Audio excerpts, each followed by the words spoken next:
Chapter 1. The Blueprint. Maya's apartment was silent, save for the clicking of her keyboard.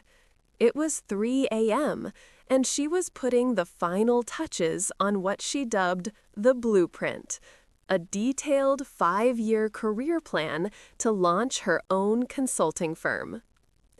She leaned back, pushing a stray strand of hair away from her face, and reviewed the screen. Target revenue year 5, $2.5 million. It was an ambitious number, a dream disguised as a spreadsheet. 5 years, she whispered to the empty room. It sounds like a long time, but it's really just 60 months of non-stop work. The spreadsheet was divided into clear milestones. Year 1, secure 3 major anchor clients. Year 2, hire the first full-time employee. Year 3, establish a strong digital legacy. Below the financial projections, she listed her personal hurdles. Top of the list, procrastination and the fear of failure. If I don't allocate every waking hour to this, I will fail. There is no room for error. The goals need to be tangible, the commitment absolute. She mentally rehearsed her upcoming resignation speech. It needed to be professional, polite, yet firm. Leaving her stable, well-paying job was the biggest risk of the entire plan. She realized the most challenging part wasn't the market research or the financial modeling. It was deciding what to prioritize. Her social life had already taken a hit. Her family barely saw her. She had built a fortress around her ambition. She highlighted the section labeled Resource Allocation and frowned. The biggest threat to her timeline was the competitor, Apex Solutions. They were a titan, a formidable presence in the industry. Her plan had no direct strategy to compete with them. It was designed only to avoid them. Maya finally hit save. She had the blueprint. Now all she needed was the courage to build it. She felt a surge of nervous energy and excitement. The future was terrifying and absolutely hers. 5 years felt like a lifetime away, but as Maya stared at the final number, she realized it was nearly impossible unless she managed to secure a completely unconventional, high-stakes client. Chapter 2. The Unexpected Variable. The annual Q3 corporate review meeting felt colder than usual. Maya, dressed sharply, watched as Mr. Harrison, the CEO, delivered the news. I regret to inform you that Project Phoenix, our major initiative for the next 2 years, has been canceled, effective immediately. A ripple of shock spread through the conference room. Project Phoenix was the anchor for Maya's entire Year 1 plan. It was the stable income she was relying on to fund her escape. She felt the blood drain from her face. This was an unforeseen variable, a setback that threatened to completely derail her carefully crafted 5-year jump. Her immediate supervisor, David, caught her eye and gave a small, defeated shrug. During the break, Maya cornered David near the coffee machine. What happened? I thought the board gave their unanimous approval last month. David lowered his voice. It was Apex Solutions. They undercut us by 20% and offered a 6-month delivery guarantee. The CEO decided the cost saving was too high to ignore. It was a hostile, resourceful move. But their work is subpar, Maya argued. They sacrifice quality for speed. They'll never meet that guarantee. Doesn't matter, David said, rubbing his temples. The decision is rigid. You need to adapt, Maya. The market doesn't care about your personal timelines. Maya felt a familiar pressure in her chest, the urge to panic. Her plan, her beautiful blueprint, had just been invalidated. She had to pivot, and fast. She needed a new anchor client, one that Apex couldn't touch. David leaned in.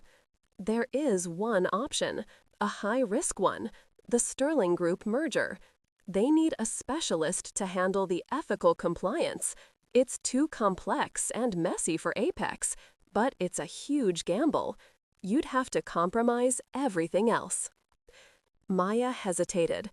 Taking on the Sterling Group would require her to put her resignation on hold and work twice as hard, directly confronting her procrastination fear.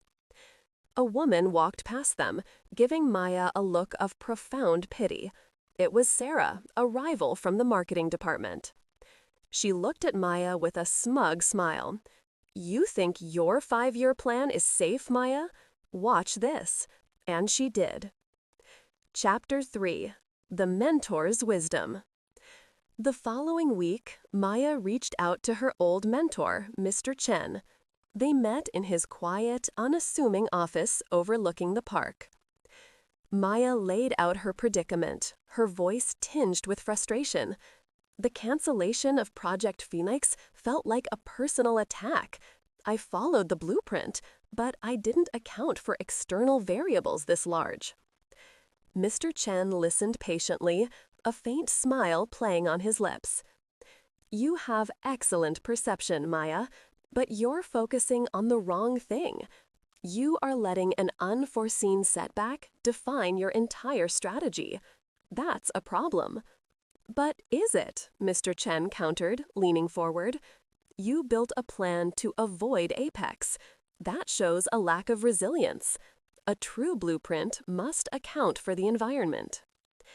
He picked up a small, smooth stone from his desk.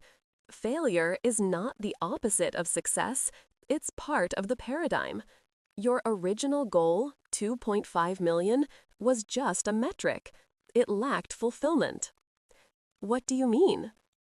"The value you bring is your ethical insight, your integrity. Apex, your competitor, cannot offer that. You must leverage your strengths. Stop trying to do everything yourself. This is an invaluable lesson. To achieve high-level goals, you must learn to delegate the small tasks." He paused, letting the silence settle. "Your plan didn't fail, Maya. You are simply pursuing the wrong target." The statement echoed in Maya's mind. Wrong target? Was her obsession with the dollar figure overshadowing her true purpose? It forced her to consider her entire life's work from a completely new perspective. He looked at her, his eyes serious. "The plan is to achieve sustainable success, not just a temporary spike. Go find a partner who values what you do." Chapter 4. The Pressure Cooker. The Sterling Group presentation was scheduled for Thursday. Maya had managed to find a brilliant, if eccentric, partner, Alex, a finance lawyer known for his almost rigorous adherence to ethical standards. The joint pitch to the Sterling board was the highest stakes presentation of Maya's career. The silence in the boardroom was absolute, the scrutiny intense. Maya started, articulating the compliance framework clearly. "Our approach guarantees that the merger is not just legally sound, but ethically indispensable for your brand's legacy." A board member, Mr. Thorne, interrupted sharply. "Mr. Harris, your firm is new. Your partner is known for being disruptive. How can we trust that your combined approach won't jeopardize the timeline we have set? This is crucial." Alex stepped in, his voice calm and authoritative. "We understand the urgency, Mr. Thorne. If we were simply concerned with speed, we wouldn't be here. We are here because if a merger of this size is not structurally ethical, the public perception will destroy more shareholder value than any delay. We must have this framework in place." The debate raged for 20 minutes. A battle of logic and willpower. Maya felt the pressure building. She needed an immediate, tangible win. She recalled Mr. Chen's advice: leverage your strengths. Maya took control of the room again. Gentlemen, Apex Solutions cannot offer you this. We offer integrity, and integrity in this market is non-negotiable. The board began to confer quietly. The room went silent again, every second stretching. This was the most important decision. In the brief, terrifying stillness before the board announced their vote, Maya heard a faint, low whisper from the far corner of the room. She will fail. Chapter 5. Redefining Success. The board voted. It was not unanimous, but it was enough. Maya and Alex secured